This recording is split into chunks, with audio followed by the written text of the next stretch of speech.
Tengah malam aku turun ke bawah untuk minum air, tapi aku tidak menyadari ada seseorang yang duduk di sofa belakangku. Ketika aku meletakkan gelas dan berencana duduk di sofa, tanpa sengaja aku langsung jatuh ke pelukan orang itu. Ternyata yang duduk di ruang tamu adalah suami CEO-ku. Begitu aku melihat wajahnya, aku buru-buru bangkit dan meminta maaf, menjelaskan bahwa aku hanya turun untuk minum air dan sama sekali tidak bermaksud mengganggunya. Aku sangat hati-hati terhadap suamiku karena kami hanya menikah berdasarkan perjanjian, bukan karena cinta sejati. Aku menikahi CEO itu sebenarnya hanya untuk membuat pria yang sudah lama aku sukai cemburu. Namun aku sama sekali tidak menyangka bahwa pria itu hanya menyukai aku karena penampilanku. Dia bahkan sengaja membuat wanita berperasaan licik untuk meniru penampilanku. Aku menanyakan padanya mengapa dia menyukai wanita yang disulap menjadi diriku. Tetapi dia menjawab bahwa aku terlalu melekat padanya. Dan karena itu dia tidak menyukaiku. Dia bahkan menyuruhku untuk menjauh darinya. Melihat pria yang aku cintai bersikap seperti itu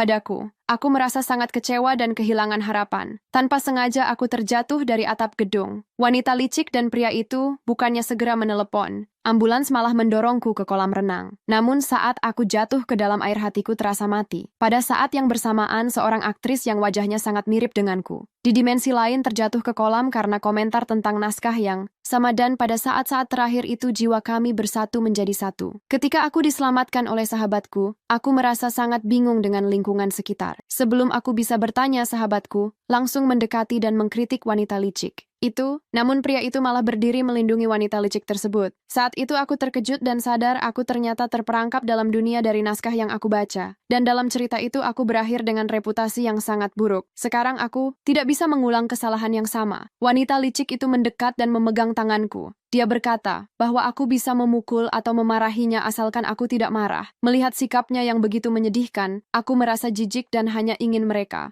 membayar ganti rugi untuk pakaian dan tas yang basah. Aku pun berniat untuk menyelesaikan masalah ini begitu saja. Aku memegang cek 1 juta di tanganku dan tersenyum puas. Sahabatku melihat itu dan berkata bahwa itu hanya uang kecil, yang lebih menguntungkan adalah mengirim wanita licik itu ke penjara. Saat itu aku baru ingat tentang suamiku yang CEO yang setiap bulan memberiku uang jajan 20 juta. Aku segera meraba tasku, dan benar saja aku mengeluarkan kartu hitam edisi terbatas. Dengan suami yang kaya dan berkuasa seperti itu, tentu saja aku bisa dengan mudah menghindari tekanan dari pria dan wanita licik itu. Aku pun segera menuju villa suamiku, meskipun menurut perjanjian kami sebelum menikah, aku tidak boleh datang ke sana tanpa alasan. Namun aku tidak peduli lagi. Aku langsung menuju kamar utama. Tetapi hingga tengah malam suamiku masih belum pulang. Aku turun ke bawah untuk minum air dan mengusir kebosanan, dan tanpa sengaja, aku terjatuh langsung ke pelukannya.